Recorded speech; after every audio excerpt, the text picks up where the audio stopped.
Hey everybody, it's Mark David Heiser, also known as Daddy Did You Win. I'm here to do another race review. This time the Parade 5000, which was held in Goshen, Indiana. It was on towards the end of July. Look and see if the shirt has the race date. It does, July 21st, 2019. It was tied in with the Elkhart County 4-H Fair parade. Basically, this race starts in the center of downtown Goshen. Goes the whole parade route and finishes up on the track, on the horse racing track at the Elkhart County 4-H Fair. So it is a point-to-point course, which is not bad, considering also there's a couple options for you to get to the start. For one thing, you have to go to the fairgrounds first to pick up your shirt, pick up your bib, and then you are either bussed out by charter bus out to the finish line or starting line, or you can use it as a roughly 2.5 mile warm-up to run to the start. There are a lot of people who choose to run out. There are a lot of people who choose to ride the bus. I'd say it's probably about 35% choose to run out, 65% choose to take the bus.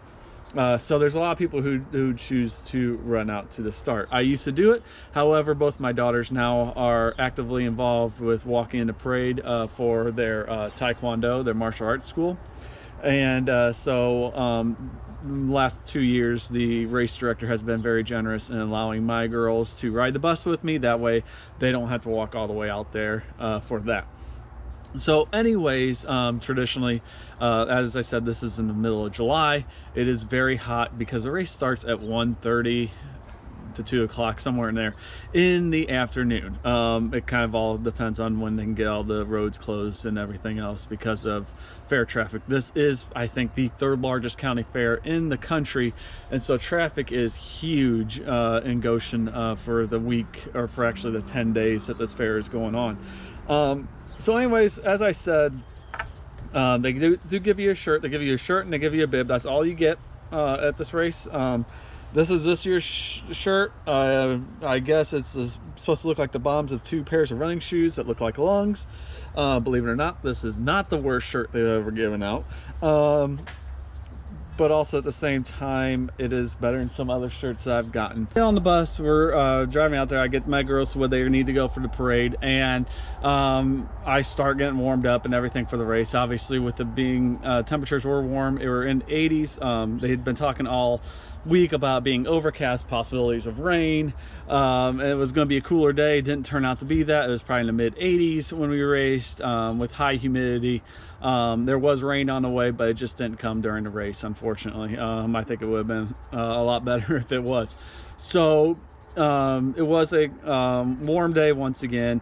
The course, like I said, is a point-to-point course. It starts a little bit uphill, and then flattens out for the rest of the way. You do have a lot of spectators. They're more out there obviously for the parade, but they are cheering you on still and encouraging you along the way. Long story short, I never run this race well. I don't like the heat. I prefer the cooler temps. And so summer racing is really not my thing, but I still do it anyways, just because I do like to stay competitive. So I did finish, I believe it was 3rd in my age group. Honestly, I need to look back at the results. I didn't do it.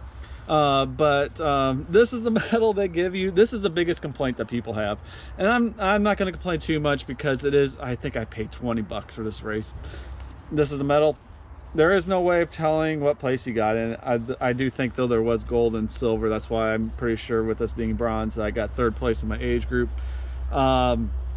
They do put at least on the ribbon, 2019 Parade 5000 Road Run on the medal with the 4-H symbol there, the clover. And so that's what the awards were this year, and that's kind of been one of the complaints, is they used to actually have pretty decent awards, and now they just give out these cheap medals.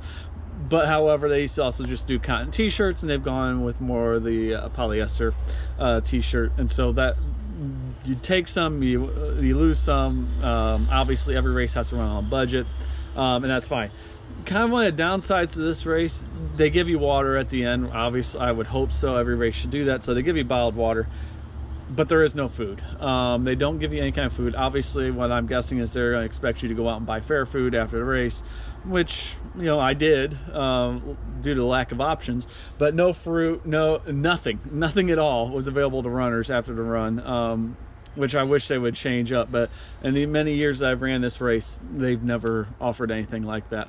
And so, you know, that's one of the things I'd like to see added in the future for this race. Other than that, there are a lot of people I know in the area who are really competitive runners. They don't even come to this race anymore. And there's a number of reasons for that. One, it is the heat. Two, this race actually crosses 2 sets of train tracks. In the time that I have ran this race, I'm guessing 50% of the time I have been stopped by a train on this course. In one place or another. And actually one year I got stopped twice at 2 different sets of train tracks. And so people just don't want to mess with it. It's not worth their time, it's not worth their money, and so they don't want to do it. Goshen is notorious for their trains. It's just what you gotta be prepared for when you're even when you're driving through that town. But the trains don't stop for these events, so people just don't want to deal with it. So it is what it is. Honestly, I probably will run it again next year. We'll see. But overall, like I said, they got great volunteers out there, though. They're working hard. They're trying to do their best, and so I gotta give them respect for that. Aid stations are well manned and they're ready to go. So other than that, that's all I have to say about that race. Hot days, slow times. What do you expect? So, all right, guys, I will talk to you later. I got 2 more race reviews coming your way. One is Fort DeBase, which was held about a week and a half ago in North Chicago. And then I've got the Blueberry Stomp, which was held this past Labor Day in Plymouth, Indiana. So I'll be talking about those here real soon. Thank you guys very much for watching. Have a great day.